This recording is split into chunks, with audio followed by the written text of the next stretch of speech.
ಪ್ರತಿಯೊಬ್ಬರಿಗೂ ನಮ್ಮ ಯೂಟ್ಯೂಬ್ ಚಾನಲ್ಗೆ ಸುಸ್ವಾಗತ. ಬಹಳಷ್ಟು ವಿದ್ಯಾರ್ಥಿಗಳು KCET 2026ಕ್ಕೆ ಅಪ್ಲಿಕೇಶನ್ ಹಾಕಿದ್ದೀರಾ. ಈಗ ಕೊನೆ ಅಂದರೆ ಫೆಬ್ರವರಿ 22ರ ಕೊನೆಯ ದಿನಾಂಕದ ಒಳಗಡೆ ವಿದ್ಯಾರ್ಥಿಗಳು ಗಮನಿಸಬೇಕಂತ 5 ಮುಖ್ಯವಾದಂಥ ಅಂಶಗಳು ತಿಳಿಸ್ತಾ ಇದ್ದೀನಿ. ಒಂದೊಂದಾಗಿ ಎಕ್ಸ್ಪ್ಲನೇಷನ್ ಕೂಡ ಮಾಡ್ತಾ ಇದ್ದೀನಿ. ಈ ಒಂದು ವಿಡಿಯೋನ ಮಿಸ್ ಮಾಡದೆ ಪೂರ್ಣವಾಗಿ ನೋಡಿ. ಯಾವೆಲ್ಲ ಹೊಸ ನೋಡುಗಳಿದ್ರೆ ಮಿಸ್ ಮಾಡಿ ನಮ್ಮ ಚಾನಲ್ ಸಬ್ಸ್ಕ್ರೈಬ್ ಮಾಡ್ಕೊಂಡು ಸೈಡಲ್ಲಿ ಬೆಲ್ ಐಕಾನ್ ಕ್ಲಿಕ್ ಮಾಡಿ ಆಲ್ ನೋಟಿಫಿಕೇಶನ್ ಅಂತ ಓಕೆ ಕೂಡ ಮಾಡ್ಕೊಳ್ಳಿ. ಒಂದನೇದಾಗಿ ವಿದ್ಯಾರ್ಥಿಗಳು ನಿಮ್ಮ ಒಂದು ಫೋಟೋ ಹಾಗೂ ಸಿಗ್ನೇಚರ್ ಸರಿಯಾಗಿ ಅಪ್ಲೋಡ್ ಆಗಿದೆ ಅನ್ನೋ ಬಗ್ಗೆ ಗಮನಿಸಬೇಕಾಗುತ್ತೆ. ಎರಡನೇದಾಗಿ ಅಪ್ಲೈಡ್ ಕೋರ್ಸಸ್ ಬಗ್ಗೆ. ಮೂರನೇದು ಅಗ್ರಿಕಲ್ಚರ್ ಕೋಟಾ ನೀವು ಎಸ್ ಮಾಡಿದರೆ ಮಾತ್ರ ಮುಂದಿನ ದಿವಸದಲ್ಲಿ ಅಂದರೆ ನಿಮ್ಮ KCET ಎಕ್ಸಾಮ್ ಆದ ನಂತರ ಪ್ರಾಕ್ಟಿಕಲ್ ಎಕ್ಸಾಮ್ಗೋಸ್ಕರ ಇನ್ನೊಂದ್ಸಲ ಅಪ್ಲಿಕೇಶನ್ ಹಾಕೋದಿರುತ್ತೆ. ಯಾವೆಲ್ಲ ವಿದ್ಯಾರ್ಥಿಗಳು ಈ ಒಂದು ಅಪ್ಲಿಕೇಶನ್ ಎಸ್ ಕೊಟ್ಟಿರ್ತೀರ ಅವರಿಗೆ ಮಾತ್ರ ಅಲ್ಲಿ ಅಪ್ಲಿಕೇಶನ್ ಹಾಕಲು ಅವಕಾಶ ಕೊಡ್ತಾರೆ, ಅದರ ಬಗ್ಗೆ. ಆಮೇಲೆ ರಿಸರ್ವೇಷನ್ ಕ್ಲೇಮ್ಡಲ್ಲಿ ಕಾಸ್ಟ್ ಇನ್ಕಮ್ ಕೆಲವು ವಿದ್ಯಾರ್ಥಿಗಳು SC ST ಇದ್ರೂ ಕೂಡ ಅಲ್ಲಿ ಜನರಲ್ ಅಂತ ತೋರಿಸ್ತಾ ಇದೆ. 2A 2B 3B ಇದ್ರೂ ಕೂಡ ಅಲ್ಲಿ ಜನರಲ್ ಆ್ಯಂಡ್ ಕಾಸ್ಟ್ ತೋರಿಸ್ತಾ ಇದೆ. ಆ ರೀತಿ ತೋರಿಸಬಾರ್ದು. ನಿಮ್ಮ ಒಂದು ಕ್ಯಾಟಗರಿ ತೋರಿಸ್ಬೇಕು ಹಾಗೂ ಕಾಸ್ಟ್ ಕೂಡ ತೋರಿಸ್ಬೇಕು. ಅದನ್ನು ಕೂಡ ನಿಮಗೆ ಈ ಒಂದು ವಿಡಿಯೋದಲ್ಲಿ ತೋರಿಸ್ತಾ ಇದ್ದೀನಿ. ಅದರಂತೆ ಅದರ್ ಡೀಟೇಲ್ಸ್ ಕೂಡ ಕನ್ನಡ ಮಾಧ್ಯಮ ಆಗಿರಲಿ, ಗ್ರಾಮೀಣ ಆಗಿರಲಿ, 371G ಆಗಿರಲಿ, ಅಥವಾ ರಿಲಿಜಿಯಸ್ ಮಿನಾರಿಟಿ ಕೋಟಾ ಆಗಿರಲಿ, ಅಥವಾ ಲಿಂಗ್ವಿಸ್ಟಿಕ್ ಮಿನಾರಿಟಿ ಕೋಟಾ ಆಗಿರಲಿ, ಅದೇ ರೀತಿ ಆ ಒಂದು ರಿಸರ್ವೇಷನ್ ಕೂಡ ನೀವು ಚೆಕ್ ಮಾಡ್ಕೊಳ್ಳೋ ಬಗ್ಗೆ. ಆಮೇಲೆ ಲಾಸ್ಟಿಗೆ ಕ್ಲೇಮ್ಡ್ ಆ್ಯಂಡ್ ವೆರಿಫೈಡ್. ವಿದ್ಯಾರ್ಥಿಗಳು ಅಪ್ಲಿಕೇಶನ್ ಹಾಕಿರ್ತೀರಾ, ಕ್ಲೇಮ್ ಮಾಡಿರ್ತೀರಾ, ಆದರೆ ಕಾಲೇಜಲ್ಲಿ ಹೋಗಿ ವೆರಿಫಿಕೇಷನ್ ಮಾಡಿಸಿರೋದಿಲ್ಲ. ಕ್ಲೇಮ್ಡ್ ಆ್ಯಂಡ್ ವೆರಿಫೈಡ್ ಮಾಡಿಸದೇ ಇದ್ದರೆ ಆ ಒಂದು ರಿಸರ್ವೇಷನ್ಗಳು ಕ್ಯಾನ್ಸಲ್ ಆಗುತ್ತೆ. ನೀವು ಮತ್ತೆ ಜನರಲ್ ಕ್ಯಾಟಗರಿಯಲ್ಲಿ ಬರ್ತೀರಾ. ಅಂದರೆ ಫಾರ್ ಎಕ್ಸಾಂಪಲ್ ಕನ್ನಡ ಮಾಧ್ಯಮ ಇದ್ದು, ಗ್ರಾಮೀಣ ಇದ್ದು, ಅಥವಾ ರಿಲಿಜಿಯಸ್ ಮಿನಾರಿಟಿ ಇದ್ದು ನೀವು ವೆರಿಫಿಕೇಷನ್ ಮಾಡದೇ ಇದ್ದರೆ ಮತ್ತೆ ಆ ರಿಸರ್ವೇಷನ್ ನಿಮಗೆ ಅಪ್ಲಿಕೇಬಲ್ ಆಗಲ್ಲ. ಮುಂದೆ ವೆರಿಫಿಕೇಷನ್ ಸ್ಲಿಪ್ ಬಿಟ್ಟಾಗ ಆ ಒಂದು ಕನ್ನಡ ಮಾಧ್ಯಮ ಆಗಿರಲಿ, ಗ್ರಾಮೀಣ ಆಗಿರಲಿ, ಅಥವಾ ರಿಲಿಜಿಯಸ್ ಕ್ಲೇಮ್ ಬಗ್ಗೆ ನಿಮಗೆ ಅಪ್ಡೇಟಲ್ಲಿ ತೋರಿಸೋದಿಲ್ಲ. ಆ ಒಂದು ವೇಳೆಯಲ್ಲಿ ನೀವು ತೊಂದರೆ ಒಳಪಡೋಕ್ಕಿಂತ ಮೊದಲು ವಿದ್ಯಾರ್ಥಿಗಳು ಅಲರ್ಟ್ ಆಗಲಿ ಅಂತ ಹೇಳಿ ಈ ಒಂದು ವಿಡಿಯೋ ಮಾಡ್ತಾ ಇದ್ದೀನಿ. ಮಿಸ್ ಮಾಡದೆ ಈ ಒಂದು ವಿಡಿಯೋನು ಪೂರ್ಣವಾಗಿ ನೋಡಿ. ಒಂದನೇದಾಗಿ ಪ್ರತಿಯೊಬ್ಬ ವಿದ್ಯಾರ್ಥಿಗಳು ಗಮನಿಸಿ. ಮೊದಲನೇದಾಗಿ ನಿಮ್ಮ ಒಂದು ಫೋಟೋ ಹಾಗೂ ಸಿಗ್ನೇಚರ್ ಸರಿಯಾಗಿ ಅಪ್ಲೋಡ್ ಮಾಡಿದ್ದೀರಾ ಇಲ್ಲ ಅನ್ನೋ ಬಗ್ಗೆ ಚೆಕ್ ಮಾಡ್ಕೊಳ್ಳಿ. ನಿಮ್ಮ ಒಂದು ಅಪ್ಲಿಕೇಶನ್ ಡೌನ್ಲೋಡ್ ಮಾಡ್ಕೊಂಡಾಗ ನಿಮ್ಮ ಒಂದು ಫೋಟೋ ಹಾಗೂ ಸಿಗ್ನೇಚರ್ ಸರಿಯಾಗಿ ಬಂದಿದೆ ಇಲ್ಲ ಅನ್ನೋ ಬಗ್ಗೆ ಮೊದಲು ಚೆಕ್ ಮಾಡ್ಕೊಳ್ಳಿ. ಇಲ್ಲದಿದ್ದರೆ 22ರ ಒಳಗಡೆ ಕರೆಕ್ಷನ್ ಮಾಡಲು ಅವಕಾಶ ಇದೆ. ಎರಡನೇದಾಗಿ ವಿದ್ಯಾರ್ಥಿಗಳು ಅತಿ ಮುಖ್ಯವಾಗಿ ಬಹಳಷ್ಟು ವಿದ್ಯಾರ್ಥಿಗಳು ಡೌಟ್ ಕೂಡ ಕೇಳ್ತಾ ಇದ್ದಾರೆ ಇದರ ಬಗ್ಗೆ. ಅಪ್ಲೈಡ್ ಕೋರ್ಸಸ್ ಎರಡನೇ ಪಾಯಿಂಟ್ ಏನಿದೆ, ಅಪ್ಲೈಡ್ ಕೋರ್ಸಸ್ ಬಗ್ಗೆ. ಅಪ್ಲೈಡ್ ಕೋರ್ಸಸ್ಸಲ್ಲಿ PCMB ಸೆಲೆಕ್ಟ್ ಮಾಡಿದ್ರೆ KCETಯಲ್ಲಿ ಬರುವಂತಹ ಎಲ್ಲ ಕೋರ್ಸ್ಗಳಿಗೂ ಕೂಡ ನೀವು ಅಪ್ಲಿಕೇಬಲ್ ಆಗ್ತೀರಾ. KCETಯಲ್ಲಿ ಬರುವಂತಹ ಇಂಜಿನಿಯರಿಂಗ್ ಆಗಿರಲಿ, ವೆಟರ್ನರಿ ಆಗಿರಲಿ, ಅಥವಾ ನರ್ಸಿಂಗ್ ಆಗಿರಲಿ, D ಫಾರ್ಮ್ ಆಗಿರಲಿ, B ಫಾರ್ಮ್ ಆಗಿರಲಿ, ಇನ್ನಿತರೆ ಯಾವೆಲ್ಲ ಕೋರ್ಸ್ಗಳಿವೆ ಎಲ್ಲಕ್ಕೂ ಕೂಡ ನೀವು ಅಪ್ಲಿಕೇಬಲ್ ಆಗ್ತೀರಾ ಈ ಒಂದು PCMB ಹಾಕಿದ್ದಾರೆ. ಕೆಲವು ವಿದ್ಯಾರ್ಥಿಗಳು PCM ಮಾತ್ರ ಹಾಕಿರ್ತಾರೆ, ಅವ್ರು ಇಂಜಿನಿಯರಿಂಗ್ ಇರುತ್ತೆ. PCB ಹಾಕಿದವ್ರಿಗೆ ಅಗ್ರಿಕಲ್ಚರ್ ಆ್ಯಂಡ್ ವೆಟರ್ನರಿ ಇರುತ್ತೆ. ಈ ರೀತಿ ಇರುತ್ತೆ. PCMB 4 ಕೂಡ ಸೆಲೆಕ್ಟ್ ಮಾಡೋದು ಆದಷ್ಟು ಒಳ್ಳೆಯದು. ಓಕೆ, 4 ಎಕ್ಸಾಮಿನೇಷನ್ ಬರೀರಿ. ಇಲ್ಲ ಸರ್ ನಾನು PCM ಮಾತ್ರ ಸೆಲೆಕ್ಟ್ ಮಾಡಿದ್ದೀನಿ, ನಾನು PCM ಸೆಲೆಕ್ಟ್ ಮಾಡಿದ್ದೀನಿ, PCMB ಸೆಲೆಕ್ಟ್ ಮಾಡಿದ್ದೀನಿ, D ಫಾರ್ಮಸಿ ಸೆಲೆಕ್ಟ್ ಮಾಡಿದ್ದೀನಿ, ಆರ್ಕಿಟೆಕ್ಚರ್ನು ಸೆಲೆಕ್ಟ್ ಮಾಡಿದ್ದೀನಿ, ಯಾವುದೇ ತೊಂದರೆ ಇದೆಯಾ? ಇಲ್ಲ, ಯಾವುದೇ ರೀತಿ ತೊಂದರೆ ಇಲ್ಲ. ಒಟ್ಟಿನಲ್ಲಿ ನೀವು PCMBಯಲ್ಲಿ ಸೆಲೆಕ್ಟ್ ಇದ್ದರೆ ಸಾಕು. 4 ಎಕ್ಸಾಮಿನೇಷನ್ ನೀವು ಬರೀತೀರಾ. KCETಯಲ್ಲಿ ಈ ಒಂದು 4 examination physics, chemistry, biology, mathematics 4 ನೀವು ಎಕ್ಸಾಮಿನೇಷನ್ ಬರೆದ್ರೆ ನಿಮ್ಮ ಒಂದು ರಿಸಲ್ಟ್ ಬಂದಾಗ ಎಲ್ಲ ಕೋರ್ಸ್ಗಳು ಕೂಡ ನೀವು ಕನ್ಸಿಡರ್ ಆಗ್ತೀರಾ. ಓಕೆ, ಎರಡನೇದಾಗಿ ಯಾವೆಲ್ಲ ವಿದ್ಯಾರ್ಥಿಗಳು ನೀಟ್ ಕೂಡ ಅಪ್ಲೈ ಮಾಡೋರಿದ್ದೀರಾ, ಮುಂದೆ ಮೆಡಿಕಲ್ ಕೌನ್ಸಿಲಿಂಗ್ಗೋಸ್ಕರ ಅಥವಾ ಡೆಂಟಲ್ ಅಥವಾ ಆಯುಷ್ ಕೌನ್ಸಿಲಿಂಗ್ಗೋಸ್ಕರ ವೇಟ್ ಮಾಡ್ತಾ ಇದ್ರೆ, ಕರ್ನಾಟಕದಿಂದ ನೀವು ಕೌನ್ಸಿಲಿಂಗ್ ಅಟೆಂಡ್ ಮಾಡೋದಿದ್ರೆ ಇಲ್ಲಿ UG ನೀಟ್ ಅಂತ ಕೂಡ ನೀವು ಸೆಲೆಕ್ಟ್ ಮಾಡಲು ಅವಕಾಶ ಕೊಟ್ಟಿದ್ದಾರೆ. KCET ವೆಬ್ಸೈಟಲ್ಲೇ ಕೊಟ್ಟಿರ್ತಾರೆ. ಈ ಒಂದು ಅಪ್ಲಿಕೇಶನ್ ಹಾಕುವಾಗ ಇದೊಂದು ಆಪ್ಷನ್ ನೀವು ಕ್ಲಿಕ್ ಮಾಡ್ಕೊಳ್ಳಿ. ಯಾವೆಲ್ಲ ವಿದ್ಯಾರ್ಥಿಗಳು ನೀಟ್ ಅಪ್ಲೈ ಮಾಡೋರಿದ್ದೀರಾ, ಮುಂದೆ ನೀಟಲ್ಲಿ medical, dental and Ayush apply ಮಾಡೋರಿದ್ದೀರಾ, ಆ ವಿದ್ಯಾರ್ಥಿಗಳು UG ನೀಟ್ ಅಂತ ಕೂಡ ಸೆಲೆಕ್ಟ್ ಮಾಡ್ಕೊಳ್ಳಿ. ಮುಂದಿನ ದಿವಸದಲ್ಲಿ UG ನೀಟ್ ನಿಮ್ಮ ಒಂದು ಎಕ್ಸಾಮಿನೇಷನ್ ಆದ ನಂತರ ಆ ಒಂದು ರೋಲ್ ನಂಬರ್ ನಿಮ್ಮ KCETಯಲ್ಲಿ ಲಿಂಕ್ ಮಾಡಲು ಅವಕಾಶ ಈ ವಿದ್ಯಾರ್ಥಿಗಳಿಗೆ ಅವಕಾಶ ಮಾಡಿಕೊಡ್ತಾರೆ. ಓಕೆ, ಇದು ಅಪ್ಲೈಡ್ ಕೋರ್ಸಸ್ ಬಗ್ಗೆ ಡೌಟ್ ಕ್ಲಿಯರ್ ಆಯ್ತು ಅಂತ ತಿಳ್ಕೊತೀನಿ. ಮೂರನೇದಾಗಿ ವಿದ್ಯಾರ್ಥಿಗಳು ಅತಿ ಮುಖ್ಯವಾಗಿ ಗಮನಿಸಬೇಕು ಅಗ್ರಿಕಲ್ಚರ್ ಕೋಟಾ ಎಕ್ಸಾಮಿನೇಷನ್ ಬಗ್ಗೆ. ಅಗ್ರಿಕಲ್ಚರ್ ಕೋಟಾ ನೀವು ಎಸ್ ಮಾಡಿದ್ರೆ ಈ ರೀತಿ ಎಕ್ಸಾಮಿನೇಷನ್ ಸೆಂಟರಲ್ಲಿ ಬರಬೇಕು. ಅಗ್ರಿಕಲ್ಚರ್ ಯಾವ್ದು ನೀವು ಎಕ್ಸಾಮ್ಸನ್ ಡಿಸ್ಟಿಕ್, ಕೆಲವೊಂದು ಅಲ್ಲಿ ಡಿಸ್ಟಿಕ್ ವೈಸ್ ಎಕ್ಸಾಮ್ ಸೆಂಟರ್ ಕೊಟ್ಟಿರ್ತಾರೆ. ಆ ಒಂದು ಡಿಸ್ಟಿಕ್ ವೈಸ್ ನೀವು ಎಕ್ಸಾಮಿನೇಷನ್ ಸೆಂಟರ್ ಕರೆಕ್ಟಾಗಿ ಸೆಲೆಕ್ಟ್ ಆಗಿದೆ ಅನ್ನೋ ಬಗ್ಗೆ ಚೆಕ್ ಮಾಡ್ಕೊಳ್ಳಿ. ಇಲ್ಲಿ ವಿದ್ಯಾರ್ಥಿಗಳು ಅತಿ ಮುಖ್ಯವಾಗಿ ಗಮನಿಸಬೇಕು. ನಿಮ್ಮ ಒಂದು ಅಪ್ಲಿಕೇಶನಲ್ಲಿ ಫಸ್ಟ್ ಪೇಜಿಗೆ ಇದು ಇರುತ್ತೆ. ಒಂದು ವೇಳೆ ಅಗ್ರಿಕಲ್ಚರ್ ಎಕ್ಸಾಮ್ ಸೆಂಟರ್ ಏನೂ ತೋರಿಸದೇ ಇದ್ದರೆ ನಿಮ್ಮ ಅಗ್ರಿಕಲ್ಚರ್ ಕೋಟಾ ಅಪ್ಲೈ ಆಗಿಲ್ಲ ಅಂತ ಅರ್ಥ. ವಿದ್ಯಾರ್ಥಿಗಳು ಇದನ್ನು ಗಮನಿಸಿ. ನೀವು ಇಲ್ಲಿ ಅಗ್ರಿಕಲ್ಚರ್ ಎಕ್ಸಾಮ್ ಸೆಂಟರ್ ಬಗ್ಗೆ ಇಲ್ಲಿ ಏನು ತೋರಿಸದೇ ಇದ್ದರೆ, ನಿಮ್ಮದು ಅಪ್ಲಿಕೇಶನ್ ಇರದೇ ಇದ್ದರೆ, ಅಪ್ಲಿಕೇಶನಲ್ಲಿ ಇರದೇ ಇದ್ದರೆ ಇದರಲ್ಲಿ ನೀವು ಒಂದು ಅಗ್ರಿಕಲ್ಚರ್ ಕೋಟಾಗಿ ನೀವು ಎಸ್ ಮಾಡಿಲ್ಲ ಅಂತ ಅರ್ಥ. ಇನ್ನೊಂದು ಸಲ ನೀವು 22ರ ಒಳಗಡೆ ಎಸ್ ಮಾಡಿಕೊಂಡು ಮತ್ತೆ ನಿಮ್ಮೊಂದು ಸಮೀಪದ ಎಕ್ಸಾಮಿನೇಷನ್ ಸೆಂಟರ್ ಕೂಡ ಅಲ್ಲಿ ಸೆಲೆಕ್ಟ್ ಮಾಡ್ಕೊಳ್ಳಿ. ಯಾವೆಲ್ಲ ವಿದ್ಯಾರ್ಥಿಗಳು ಈ ಒಂದು ಅಗ್ರಿಕಲ್ಚರ್ ಎಕ್ಸಾಮ್ ಸೆಂಟರ್ ಸೆಲೆಕ್ಟ್ ಮಾಡ್ಕೋತೀರಾ, ಎಸ್ ಅಂತ ಮಾಡಿಕೊಂಡು ಎಕ್ಸಾಮಿನೇಷನ್ ಸೆಂಟರ್ ಸೆಲೆಕ್ಟ್ ಮಾಡ್ಕೋತೀರಾ, ಆ ವಿದ್ಯಾರ್ಥಿಗಳಿಗೆ ಮಾತ್ರ ನೆಕ್ಸ್ಟ್ ಕೆಲವು ದಿವಸಗಳ ನಂತರ ಅಂದರೆ ನಿಮ್ಮ ಒಂದು KCET ಎಕ್ಸಾಮಿನೇಷನ್ ಆದ ನಂತರ ಅದು ಪ್ರಾಕ್ಟಿಕಲ್ ಎಕ್ಸಾಮ್ಗೋಸ್ಕರ ಅಪ್ಲಿಕೇಶನ್ ಕರೀತಾರೆ, ಅಗ್ರಿಕಲ್ಚರ್ ಪ್ರಾಕ್ಟಿಕಲ್ ಎಕ್ಸಾಮ್ಗೋಸ್ಕರ. ಆ ಒಂದು ವೇಳೆಯಲ್ಲಿ ನಿಮ್ಮ ಒಂದು ಇಲ್ಲಿ ಯಾರೆಲ್ಲ ಇಲ್ಲಿ ಎಸ್ ಮಾಡಿಕೊಂಡು ಈ ರೀತಿ ಎಕ್ಸಾಮಿನೇಷನ್ ಸೆಂಟರ್ ಸೆಲೆಕ್ಟ್ ಮಾಡ್ಕೊಂಡಿರ್ತಾರೆ ಅವರಿಗೆ ಮಾತ್ರ ಅಲ್ಲಿ ಅಪ್ಲಿಕೇಶನ್ ಹಾಕಲು ಓಪನ್ ಇರುತ್ತೆ.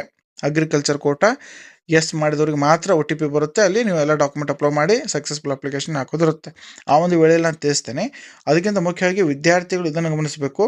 ಅಗ್ರಿಕಲ್ಚರ್ ಕೋಟಾ ಜಮೀನು ಹೊಂದಿದ್ದು, ನೀವು ವ್ಯವಸಾಯಗಾರ ಪ್ರಮಾಣಪತ್ರ ಹೊಂದಿದ್ದು, ಅಥವಾ ಈ ರೀತಿ ಅಗ್ರಿಕಲ್ಚರ್ ಕೋಟಾ ನಿಮಗೆ ಅಪ್ಲಿಕೇಬಲ್ ಆಗ್ತಿತ್ತು ಅಂದರೆ ನೀವು ಇಲ್ಲಿ ಎಸ್ ಮಾಡಿ ಕಂಪಲ್ಸರಿಯಾಗಿ ಈ ರೀತಿ ಈ ಒಂದು ಡಿಸ್ಟಿಕ್, ನಿಮ್ಮ ಸಮೀಪದ ಡಿಸ್ಟಿಕ್ಕನ್ನು ಸೆಲೆಕ್ಟ್ ಮಾಡ್ಕೊಂಡಿರ್ಬೇಕಾಗತ್ತೆ. ಇಲ್ಲಿ ಅಗ್ರಿಕಲ್ಚರ್ ಪ್ರಾಕ್ಟಿಕಲ್ ಎಕ್ಸಾಮ್ ಸೆಂಟರ್ನು ಸೆಲೆಕ್ಟ್ ಮಾಡ್ಕೊಂಡವ್ರಿಗೆ ಮಾತ್ರ ಅಲ್ಲಿ ಅಪ್ಲಿಕೇಬಲ್ ಆಗುತ್ತೆ. ವಿದ್ಯಾರ್ಥಿ ಕನ್ಫ್ಯೂಷನ್ ಮಾಡ್ಕೋಬೇಡಿ. ಆಮೇಲೆ ಮುಖ್ಯವಾಗಿ ಎಕ್ಸಾಮಿನೇಷನ್ ಸೆಂಟರ್ ಕೂಡ ವಿದ್ಯಾರ್ಥಿಗಳು ಅತಿ ಮುಖ್ಯವಾಗಿ ಗಮನಿಸಬೇಕು. ಯಾವ ಸೆಂಟರ್ನು ಕೊಟ್ಟಿರ್ತೀರಾ, ಒಂದು ವೇಳೆ ಚೇಂಜಸ್ ಮಾಡ್ಕೋ ಇದ್ರೆ ಇಲ್ಲ ಇದನ್ನು ನಾನು ಬೇರೆ ಹಾಕಿದ್ದೀನಿ, ನಾನು ಚೇಂಜ್ ಮಾಡ್ಕೋಬೇಕಾಗಿದೆ ಅಂತ ಇದ್ದಲ್ಲಿ ಫೆಬ್ರವರಿ 22 ಒಳಗಡೆ ಅವಕಾಶ ಇದೆ. ನೀವು ಒಂದು ವೇಳೆ ಚೇಂಜ್ ಮಾಡಲು ನಿಮಗೆ ಆಸಕ್ತಿ ಇದ್ದರೆ ಚೇಂಜ್ ಕೂಡ ಮಾಡ್ಕೋಬಹುದು. ಯಾವ ವಿದ್ಯಾರ್ಥಿ ಅಗ್ರಿಕಲ್ಚರ್ ಕೋಟಾ ಎಸ್ ಮಾಡ್ಕೊಂಡಿಲ್ಲ ಅವ್ರು ಎಸ್ ಕೂಡ ಮಾಡ್ಕೊಳ್ಳಲು ಅವಕಾಶ ಇದೆ. 22ರವರೆಗೆ ನೀವು ಎಸ್ ಕೂಡ ಮಾಡಿಕೊಳ್ಳಬಹುದು. ಓಕೆ, ಆಲ್ರೆಡಿ ಎಲ್ಲ ವಿದ್ಯಾರ್ಥಿಗಳಿಗೆ ನಾನು ಕ್ಲಿಯರಾಗಿ ಎಕ್ಸ್ಪ್ಲನೇಷನ್ ಕೂಡ ಕೊಟ್ಟಿದ್ದೀನಿ ಪೂರ್ತಿ ಅಪ್ಲಿಕೇಶನ್ ಬಗ್ಗೆ. ವಿದ್ಯಾರ್ಥಿಗಳು ಸರಿಯಾಗಿ ಅಪ್ಡೇಟ್ ಮಾಡ್ಕೊಂಡಿದ್ದೀರಾ. ಇದು ಕೊನೆಯ ಒಂದು ನಿಮಗೆ ಅಪ್ಡೇಟ್ ಆಗಿದೆ. ವಿದ್ಯಾರ್ಥಿಗಳು ತಪ್ಪು ಆಗಬಾರ್ದು, ವಿದ್ಯಾರ್ಥಿಗಳು ಯಾವುದೇ ರೀತಿಯದು ತಪ್ಪನ್ನು ಮಾಡ್ಕೋಬಾರ್ದು ಅನ್ನೋ ಒಂದು ಉದ್ದೇಶದಿಂದ. ಓಕೆ, ಇದು ಆಯಿತು. 4ನೇದಾಗಿ ವಿದ್ಯಾರ್ಥಿಗಳೇ, ಇದು ಅತಿ ಮುಖ್ಯವಾಗಿ ಗಮನಿಸಿ. ನಿಮ್ಮ ಒಂದು ರಿಸರ್ವೇಷನ್ ಕ್ಯಾಟಗರಿಯಲ್ಲಿ ಅಪ್ಲಿಕೇಶನಲ್ಲಿ ಡೌನ್ಲೋಡ್ ಮಾಡ್ಕೊಂಡಿರ್ತಿರಲ್ಲ ಅದರಲ್ಲಿ ಚೆಕ್ ಮಾಡಿ. ನಿಮ್ಮ ಒಂದು ಅಲ್ಲಿ ಕ್ಯಾಟಗರಿ ಕಂಪಲ್ಸರಿಯಾಗಿ ತೋರಿಸ್ಬೇಕು. ಕರ್ನಾಟಕದ ವಿದ್ಯಾರ್ಥಿಗಳಂತ 2A 2B 3A 3B category 1 SC ST ಎಲ್ಲ ವಿದ್ಯಾರ್ಥಿಗಳಿಗೆ ನಿಮ್ಮ ಒಂದು ಇಲ್ಲಿ ಕ್ಯಾಟಗರಿ ಕಂಪಲ್ಸರಿಯಾಗಿ ತೋರಿಸ್ಬೇಕು. ನಿಮ್ಮ ಕಾಸ್ಟ್ ಮಾತ್ರ ಅಲ್ಲ, ಇಲ್ಲಿ ಕ್ಯಾಟಗರಿ ಕೂಡ ಅಪ್ಡೇಟ್ ಆಗಿರಬೇಕು. ಯಾಕೆ ಇದು ಅಪ್ಡೇಟ್ ಆಗಿರಲ್ಲ ಅಂದರೆ, ಅಪ್ಲಿಕೇಶನ್ ಓಪನ್ ಮಾಡ್ಕೊಂಡಾಗ ಅಲ್ಲಿ ಸರಿಯಾಗಿ ಅಪ್ಡೇಟ್ ಕೊಟ್ಟಿರಲ್ಲ. ಇನ್ನೊಂದ್ಸಲ ID ನಂಬರ್ ಎಂಟರ್ ಮಾಡಿ ಸರಿಯಾಗಿ ಅಪ್ಡೇಟ್ ಕೊಡಿ. ಸಕ್ಸಸ್ಫುಲ್ ಆಗಿ ಅಲ್ಲಿ ಅಪ್ಲೈ ಆದಾಗ ಮಾತ್ರ ನಿಮ್ಮ ಒಂದು KCT ಅಪ್ಲಿಕೇಶನ್ ಡೌನ್ಲೋಡ್ ಮಾಡ್ಕೊಂಡಿರ್ತಿರಲ್ಲ ಅದರಲ್ಲಿ ಮತ್ತೆ ಅಲ್ಲಿ 2B ಆಗಿರಲಿ 2A ಆಗಿರಲಿ 3A 3B ಎಲ್ಲ ಅಲ್ಲಿ ಬಂದಿರುತ್ತೆ. ಇಲ್ಲಿ GM ಅಂತ ಬಂದಿರಬಾರ್ದು. ಇದು ವಿದ್ಯಾರ್ಥಿಗಳು ಗಮನಿಸಬೇಕು. ಆಮೇಲೆ ನಿಮ್ಮೊಂದು ಕೊನೆಯ ವೆರಿಫಿಕೇಶನ್ ಸ್ಲಿಪ್ಪಲ್ಲಿ ಕೂಡ ಇದೇ ರೀತಿ ಬಂದಿರುತ್ತೆ. ಫಾರ್ ಎಕ್ಸಾಂಪಲ್ ಗಮನಿಸ್ಬೋದು, ಇಲ್ಲಿ ನೋಡಿ, ಇಲ್ಲಿ ಕ್ಯಾಟಗರಿ ಇದ್ದಲ್ಲಿ ಇಲ್ಲಿ ಜನರಲ್ ಮೆರಿಟ್ ಅಂತ ತೋರಿಸ್ತಾ ಇದೆ. ಅದರಂತೆ ಇಲ್ಲಿ ನೋಡಿ, ಇಲ್ಲಿ ಮುಸ್ಲಿಂ ಅಂತ ತೆಳಗಡೆ ತೋರಿಸ್ತಾ ಇದೆ. ಅದರ ಕ್ಯಾಟಗರಿ ಇದ್ದಲ್ಲಿ GM ಅಂತ ತೋರಿಸ್ತಾ ಇದೆ. ಇಲ್ಲಿ 2B ಅಂತ ತೋರಿಸ್ಬೇಕು. ಇದು ಮುಸ್ಲಿಂ ಇದ್ದರೆ 2B ಅಂತ ತೋರಿಸ್ಬೇಕು. ಅದರಂತೆ ನಿಮ್ಮ ಒಂದು ಕಾಸ್ಟ್ ಯಾವುದಿದೆ ಅದನ್ನು ಇಲ್ಲಿ ಕಂಪಲ್ಸರಿಯಾಗಿ ತೋರಿಸ್ಬೇಕು. ಅದು ಸರಿಯಾಗಿದ್ದಾಗ ಯಾವ ರೀತಿ ಇರುತ್ತೆ ನೋಡಿ ವಿದ್ಯಾರ್ಥಿಗಳು, ಇಲ್ಲಿ ಗಮನಿಸಿ. ಆಗಲೇ ಜನರಲ್ ಮೆರಿಟ್ ಅಂತ ಇತ್ತು, ಇದು 2B ಅಂತ ಆಗಿದೆ. ಮತ್ತೆ ಅಪ್ಡೇಟ್ ಮಾಡಿಕೊಂಡಾಗ ಜನರಲ್ ಮೆರಿಟ್ ಇದ್ದಿದ್ದು 2B ಆಗಿರುತ್ತೆ. ಮತ್ತೆ ಇನ್ನೊಂದ್ಸಲ ನೀವು ಕಾಸ್ಟ್ ಇನ್ಕಮ್ ನಂಬರ್ ಸರಿಯಾಗಿ ಎಂಟರ್ ಮಾಡಿ ಫೈನಲ್ ಅಪ್ಲಿಕೇಶನ್ ಡೌನ್ಲೋಡ್ ಮಾಡ್ಕೊಂಡಾಗ ಈ ರೀತಿ ಬಂದಿರುತ್ತೆ. ಇದು ಈ ರೀತಿ ಬರಬೇಕು ಕಂಪಲ್ಸರಿಯಾಗಿ. ನಿಮ್ಮ 2A ಇದ್ರೆ 2A, 3A ಇದ್ರೆ 3A, 3B ಇದ್ರೆ 3B. ಅದರಂತೆ ಕ್ಯಾಟಗರಿ 1 SC ST ಯಾವ್ದು ಕಾಸ್ಟ್ ಇದೆ ಅಲ್ಲಿ ಕಾಸ್ಟ್ ಮೆನ್ಷನ್ ಆಗಿ ನಿಮ್ಮೊಂದು ಕಾಸ್ಟಲ್ಲಿ ಮೆನ್ಷನ್ ಆಗಿರಬೇಕು, ಕ್ಯಾಟಗರಿ ಮೆನ್ಷನ್ ಆಗಿರಬೇಕು, ಹಾಗೂ ಕಾಸ್ಟ್ ಕೂಡ ಅಲ್ಲಿ ಮೆನ್ಷನ್ ಆಗಿರಬೇಕು. ಸರಿಯಾದ ID ನಂಬರ್ ಕೂಡ ನೀವು ಹಾಕಿರೋದಲ್ಲಿ ಅಪ್ಡೇಟನ್ನು ಚೆಕ್ ಮಾಡ್ಕೊಳ್ಳಿ. ಅದರಂತೆ ವೆರಿಫಿಕೇಶನ್ ಸ್ಲಿಪ್ ಕ್ಲೇಮ್ ಸ್ಲಿಪ್ಪಲ್ಲಿ ಏನು ಬಂದಿರುತ್ತೆ ಆಗಲೇ ನೋಡಿದ್ದೀರಾ. ಅಲ್ಲಿ ಕ್ಯಾಟಗರಿ ಇದ್ದಲ್ಲಿ ಜನರಲ್ ಮೆರಿಟ್ ಇತ್ತು, ಈಗ 2B ಬಂದಿದೆ. ಅದರಂತೆ ಇಲ್ಲಿ ಕ್ಯಾಟಗರಿ ಇದ್ದಲ್ಲಿ 2B ಬಂದಿದೆ. ಇಲ್ಲಿ ಜನರಲ್ ಮೆರಿಟ್ ಇತ್ತು, GM ಇತ್ತು, ಅದು 2B ಬಂದಿದೆ. ಈ ರೀತಿ ಕಂಪಲ್ಸರಿಯಾಗಿ ನಿಮ್ಮೊಂದು ಕ್ಯಾಟಗರಿ ಸರಿಯಾಗಿ ಬಂದಿದೆ ಇಲ್ಲ ಅನ್ನೋ ಬಗ್ಗೆ ಕೂಡ ಇನ್ನೊಂದ್ಸಲ ಫೆಬ್ರವರಿ 22 ಒಳಗಡೆ ನೀವು ಚೆಕ್ ಮಾಡಿಕೊಂಡು, ಒಂದ್ಸಲ ಆಗದೇ ಇದ್ದರೆ ಇಲ್ಲಿ ಬರದೇ ಇದ್ದರೆ ಇನ್ನೊಂದ್ಸಲ ಓಪನ್ ಮಾಡಿಕೊಂಡು ಸರಿಯಾದ ID ನಂಬರ್ ಎಂಟರ್ ಮಾಡಿ ಅಪ್ಡೇಟ್ ಮಾಡಿಕೊಂಡು ಇನ್ನೊಂದ್ಸಲ ಫೈನಲ್ ಅಪ್ಲಿಕೇಶನ್ ಡೌನ್ಲೋಡ್ ಮಾಡಿಕೊಂಡು ಸರಿಯಾದ ಪ್ರಿಂಟ್ಔಟ್ ನಿಮ್ಮಲ್ಲಿ ಇಟ್ಕೊಳ್ಳಿ. ಓಕೆ, ಈಗ ಕೊನೆಯದಾಗಿ ವಿದ್ಯಾರ್ಥಿಗಳು ಅತಿ ಮುಖ್ಯವಾಗಿ ಕೊನೆಯದಾಗಿ ಗಮನಿಸಿ. ಇದು ಬಹಳಷ್ಟು ವಿದ್ಯಾರ್ಥಿಗಳು ಕನ್ಫ್ಯೂಷನ್ ಮಾಡ್ಕೋತಾ ಇದ್ರೆ, ನೀವು ಕನ್ನಡ ಮಾಧ್ಯಮ ಹಾಗೂ ಗ್ರಾಮೀಣ ಕಲಿತಿದ್ದು ಇಲ್ಲಿ SS ಅಂತ ಹಾಕಿದಾಗ ಇಲ್ಲಿ 10 ಅಂತ ಬಂದಿರುತ್ತೆ. ವೆರಿಫೈಡ್ ಮಾಡ್ಕೊಂಡಾಗ ಇಲ್ಲಿ ಕೂಡ 10 and 10 ಬಂದಿರುತ್ತೆ. ಆಮೇಲೆ ಕ್ಲೇಮ್ಡ್ ಆ್ಯಂಡ್ ವೆರಿಫೈಡ್ ಬಂದಿರುತ್ತೆ. ಈ ರೀತಿ ಬಂದಾಗ ಮಾತ್ರ ನಿಮ್ಮದು ಅಪ್ಲಿಕೇಶನ್ ಸಕ್ಸಸ್ಫುಲ್ ಆಗಿ ಕ್ಲೇಮ್ ಆಗಿರೋದು ಹಾಗೂ ಸಕ್ಸಸ್ಫುಲ್ ಆಗಿ ವೆರಿಫೈಡ್ ಆಗಿರೋದು ಕನ್ಫರ್ಮ್ ಆಗುತ್ತೆ. ಅದೇ ರೀತಿ ವಿದ್ಯಾರ್ಥಿಗಳಲ್ಲಿ ಗಮನಿಸಿ, ಯಾವೆಲ್ಲ ವಿದ್ಯಾರ್ಥಿ ಮುಸ್ಲಿಂ ವಿದ್ಯಾರ್ಥಿಗಳಿದ್ದೀರಾ, ರಿಲಿಜಿಯಸ್ ಕ್ಲೇಮ್ ಮಾಡಿರ್ತೀರ, ಅವರಿಗೂ ಕೂಡ ಇಲ್ಲಿ ತೆಳಗಡೆ 10 ಅಂತ ತೋರಿಸ್ಬೇಕು. ಆಮೇಲೆ ಇಲ್ಲಿ ಕೂಡ 10 ಆ್ಯಂಡ್ ಕ್ಲೈಮ್ಡ್ ಆ್ಯಂಡ್ ವೆರಿಫೈಡ್ ಅಂತ ಕಂಪಲ್ಸರಿ ಆಗಿ ಬರಬೇಕು. ಆವಾಗ ಮಾತ್ರ ಅವರಿಗೂ ಕೂಡ ಮಿನಾರಿಟಿ ಕ್ಲೇಮಲ್ಲಿ ಸಕ್ಸಸ್ಫುಲ್ ಆಗಿ ಅಪ್ಡೇಟ್ ಆಗಿರುತ್ತೆ ಅಂತ ಅರ್ಥ. ವಿದ್ಯಾರ್ಥಿಗಳು ಕನ್ಫ್ಯೂಷನ್ ಮಾಡ್ಕೋಬೇಡಿ. ನೋಡಿ, ಅಪ್ಲಿಕೇಶನ್ ಹಾಕುವಾಗ ನೀವು ಕನ್ನಡ ಮಾಧ್ಯಮ ಎಸ್ ಕೊಟ್ಟಿರ್ತೀರಾ, ಗ್ರಾಮೀಣ ಎಸ್ ಮಾಡಿರ್ತೀರಾ, ಇಲ್ಲಿ ವೆರಿಫೈಡ್ ಇದ್ದಲ್ಲಿ 00 ಅಂತ ತೋರಿಸಿರುತ್ತೆ.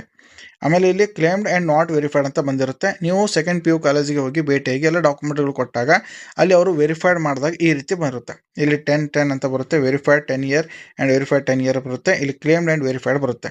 ಈ ರೀತಿ ಬಂದಾಗ ಅವರೊಂದು ಸ್ಲಿಪ್ ಕೊಟ್ಟಿರ್ತಾರೆ. ಆ ಸ್ಲಿಪ್ ಜೊತೆ ನೀವು ಇನ್ನೊಂದ್ಸಲ ಸರಿಯಾದ ರೀತಿಯಲ್ಲಿ ಫೈನಲ್ ಅಪ್ಲಿಕೇಶನ್ ಡೌನ್ಲೋಡ್ ಮಾಡ್ಕೋಬೇಕಾಗುತ್ತೆ. ಇನ್ನೊಂದ್ಸಲ KCT ಅಪ್ಲಿಕೇಶನ್ ಡೌನ್ಲೋಡ್ ಮಾಡಿಕೊಂಡು ಪ್ರಿಂಟ್ಔಟ್ ಇಟ್ಕೊಳ್ಳಿ. ಅಲ್ಲಿ ಕಾಲೇಜಲ್ಲಿ ಕೊಟ್ಟಿರುವಂಥ ಕಾಪಿ ಅದರ ಕೆಳಗಡೆ ಅಟ್ಯಾಚ್ ಮಾಡಿ ಇಡಬೇಕು. ಓಕೆ, ಅದರಂತೆ ರಿಲಿಜಿಯಸ್ ಮಿನಾರಿಟಿ ಯಾವೆಲ್ಲ ಮುಸ್ಲಿಂ ವಿದ್ಯಾರ್ಥಿಗಳಿದ್ರೆ ರಿಲಿಜಿಯಸ್ ಕ್ಲೇಮ್ ಮಾಡಿದಂಥ ವಿದ್ಯಾರ್ಥಿಗಳಿಗೆ ಇಲ್ಲಿ ಕೂಡ ಕ್ಲೇಮ್ಡ್ ಇದ್ದಲ್ಲಿ 10 ಅಥವಾ 12 ಬಂದಿರಬೇಕು. ಇಲ್ಲಿ ವೆರಿಫೈಡ್ ಇದ್ದಲ್ಲಿ ಕೂಡ 10 ಬಂದಿರಬೇಕು. ಇಲ್ಲಿ ಕ್ಲೇಮ್ಡ್ ಆ್ಯಂಡ್ ವೆರಿಫೈಡ್ ಬಂದಿರಬೇಕು. ಇದನ್ನು ಕೂಡ ವಿದ್ಯಾರ್ಥಿಗಳು ಗಮನಿಸಿ. ಇಷ್ಟು ಬಂದಾಗ ಸರಿಯಾದ ರೀತಿಯಲ್ಲಿ ಇನ್ನೊಂದ್ಸಲ ಅಪ್ಲಿಕೇಶನ್ ಡೌನ್ಲೋಡ್ ಮಾಡಿಕೊಂಡು ಇಟ್ಕೊಳ್ಳಿ. ಮತ್ತೆ ಇನ್ನಿತರ ಏನಾದರೂ ಡೌಟ್ಸ್ ಇದ್ದರೆ ಕಮೆಂಟ್ಸ್ ಮಾಡಿ, ಅದಕ್ಕೆ ನಾನು ರಿಪ್ಲೈ ಮಾಡ್ತೀನಿ. ಇದು ಈ ಒಂದು 5 ಮುಖ್ಯವಾದಂಥ ಅಂಶಗಳನ್ನು ವಿದ್ಯಾರ್ಥಿಗಳು ಅತಿ ಮುಖ್ಯವಾಗಿ ಗಮನಿಸಬೇಕು. ಆದ ಕಾರಣಕ್ಕಾಗಿ ನಮಗೆ ವಿಡಿಯೋ ಮುಖಾಂತರ ತಿಳಿಸಿದ್ದೀನಿ. ಮತ್ತೆ ಇನ್ನಿತರ ಏನಾದರೂ ಡೌಟ್ಸ್ ಇದ್ದರೆ ಕಮೆಂಟ್ಸ್ ಮಾಡಿ, ಅದಕ್ಕೆ ನಾನು ರಿಪ್ಲೈ ಮಾಡ್ತೀನಿ. ಧನ್ಯವಾದಗಳು.